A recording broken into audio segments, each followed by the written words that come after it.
সেলাই করছেন? জাল সিলাইতেছি, জাল। সেলাই করে আপনি মাসে কত টাকা পান? মাসের কাম পাই না তো, ফাঁকদা ফাঁকদা একটা কাম পাই 2000 3000। এটাই আপনার দোকান?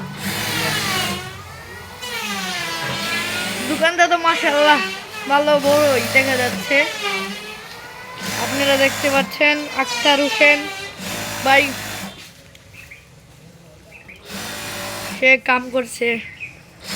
সে এই এই এত বড় একটা দোকান চালাই, হোটেল চালাইছে। ফাঁকে ফাঁকে সপ্তাহে একদিন সে এইসব সেলাই করে।